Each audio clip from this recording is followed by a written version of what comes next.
كده الحمد لله رديت على الايميلات، طبقت الهدوم، اشتريت الفطار، وكل ده قبل ما ابدا اكل. ايه ده؟ عيد ميلاد اخويا النهارده. طيب هزود اشتري هديه وروح الحفله. ماشي كده، فاضل ايه كده؟ كلم دكتور السنان، نضف الشقه، اكتب اخر فصلين في الرواية عشان تلحق المعرض و اكيد كلنا جربنا شخبطة على ورق عشان ما ننساش حاجه معينه، او اننا نظبط منبه، او صوت اللي جوانا اللي عمال يقول في حاجه وراك في حاجه وراك، ولما تيجي تفكر طب ايه هي مبقاش فاكر. موضوع النهارده هي طريقه منظمه للكلام ده كله، وهي التو ليست. هل اهميه الكلام ده اساس علمي، وايه مميزاته وايه عيوبه اللي لازم تخلي بالك منها؟ ده جزء من اللي هنحاول نعرفه النهارده. معاكم سيف احمد، طالب في الفرقه الرابعه طب اسكندريه، ويلا بينا. مش معروف بالظبط كيفيه بدايه فكره التو ليست، ولكن من اقدم الحاجات الموجوده هي اللي في كراسه الفنان ليوناردو دافنشي اللي بترجع للقرن ال15، وبالتالي فالفكره موجوده حتى من قبل وجود طرق علميه لتقييمها.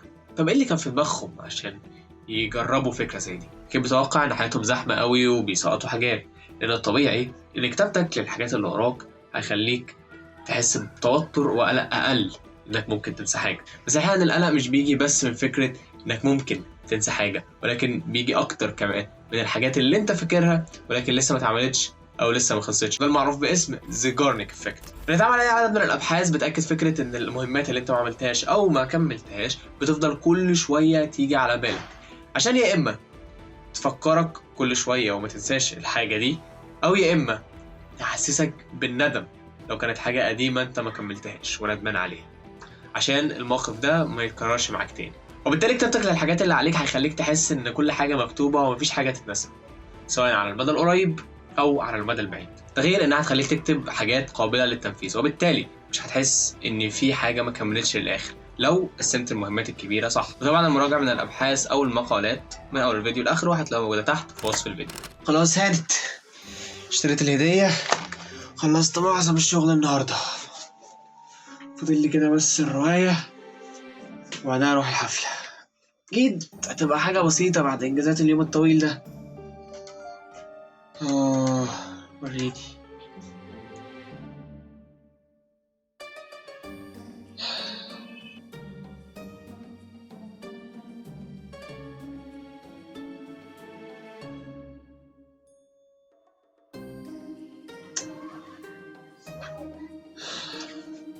مش قادر افكر، مش قادر اكتب حرف، مش قادر اعلم على صندوق كمان في الليستة دي. الحقيقة ان الزيجارنيك افكت مش الميزة الوحيدة. الميزة التانية معانا هي الدوبامين، هرمون الانجاز اللي بيطلع لما بتنجز حاجة وعشان يحفزك تكرر اللي انت عملته، زي ما شفنا في فيديو العادات مثلا. فكرة انك تحول انجازاتك ومهماتك لحاجة مرئية قدامك بيحفز اكتر ان الدوبامين يطلع. عملت كام مهمة النهاردة، خلصت كام حاجة، وهكذا. وكل ده طبعا غير اندفاع الدوبامين اللي بيحصل وانت بتتعلم صح او تشخبط على الحاجة اللي انت عملتها، والاحساس ده بيخليك عايز تكرر وتعلم تاني على مهمات تانية، فده يحفزك اكتر بشكل عام. والميزة التالتة واللي المفروض تتعمل هو انك تحول المهمة اللي انت عايز تعملها الكبيرة لخطوات اصغر، عشان تحس ان الموضوع ما كانش زي ما انت كنت فاكر وتحس الموضوع بقى اسهل. اما الميزة الرابعة والاخيرة واللي للاسف مش كل الناس بتقدر تستفيد منها، هو انك لما تبقى شايف قدامك كل المهمات اللي عليك وكل الحاجات اللي المفروض تعملها تقدر ترتبهم حسب اهميتهم فايدتهم او ايه اللي ما يقدرش يستنى. وتقدر كمان تحط ديدلاين مثلا للحاجات اللي عليك، وتقدر كمان تعمل المهمات اللي ليها علاقة ببعض سوا، زي مثلا أنا رايح أشتري حاجة من محل معين وفي محل جنبه المفروض أشتري منه حاجة تانية، فبدل ما أنزل مخصوص لأ، بالمرة خلاص خلصت المحل أروح أشتري الحاجة التانية وبعد كده أبقى أرجع بقى. وده طبعا بيوفر في الوقت، وبكده هتبقى في النهاية ملم بكل المفروض يتعمل وهتعمله إزاي. الحقيقة بقى إن رغم كل المميزات دي التو ليستس ليها أكتر من عيب، واللي لازم تعرف إزاي تتجنبها. أولهم وأهمهم هو إنك تخلي الليستة مليانة مهمات كتير جدا متلخبطين على بعض، مش متحدد مين مهم مين اللي لازم يخلص دلوقتي ومين ممكن يستنى. وبالتالي في النهاية بدل ما كان المفروض تحس انك خلاص مفيش حاجة هتتنسى وتبقى مطمن، ساعتها هتبص وتقول يا نهار ابيض ايه كل ده. المشكلة التانية هو انك تستخدمها كعذر زيادة في انك تجلد نفسك. يعني مثلا قبل ما تنام تيجي تبص تقول ايه ده، ايه كل ده، ده انا ما بشتغلش، انا ما بعملش، انا مش عارف ايه، وبالتالي هتتضايق فهتشتغل اقل. النقطة التالتة هو انك تستخدمها كعذر اضافي للتسويف. يعني دي الحاجة اللي المفروض تبص عليها وتقول انا ورايا كذا وكذا وكذا، فانا هعمل دول ومش هستنى، او هتبقى مقسمة في خطوات.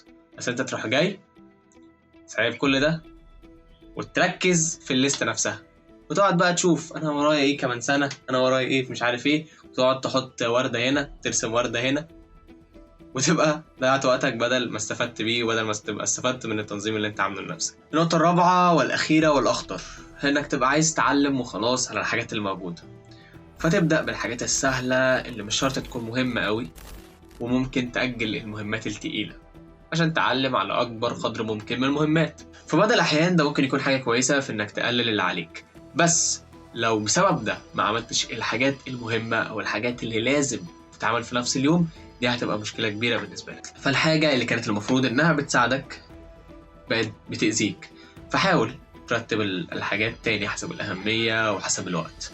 وبكده ندخل على النصائح المهمة وأشكال التودو ليستس. نمت وفاتت الحفلة وملحقتش أكتب في الرواية النهاردة. لو كنت أجلت الحاجات اللي ينفع تأجل ما كانش كل ده حصل. لازم بعد كده أحدد إيه أهم الحاجات فعلا في حياتي واستمتع بيها. ما بعمل كل ده ليه؟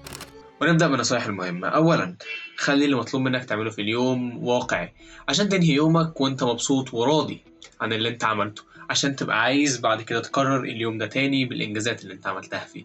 ثانيا، خليك مرن دايما، لأن زي ما بيقولوا على طول بيطلع خوازيق، فتحاول تبقى ملم بإيه أهم حاجة في اليوم، إيه الحاجة اللي ما ينفعش تتفوت، والحاجات اللي تقدر تتحرك حواليها. ثالثا، انك تقسم المهمات الكبيرة لخطوات صغيرة عشان تحفزك اكتر انك تعملها، زي مثلا بدل ما اكتب كتابة الفصل العاشر اكتب كتابة صفحتين في اليوم مثلا. رابعا، احتفل بكل انجاز بتعمله مهما كان صغير، لان في الاول وفي الاخر هو ده الهدف الاساسي من الانتاجية، مش انك تحس انك عمال تهصل في دايرة مقفولة حوالين نفسك وبتتعب في نفسك وخلاص. لا، انك تلاقي وقت في الاخر انك تستمتع بحياتك وتبقى مبسوط. آخر حاجة حابب أتكلم عنها هي أشكال التودو ليستس عشان تختار حسب تفضيلك. والشكل التقليدي هو الورق.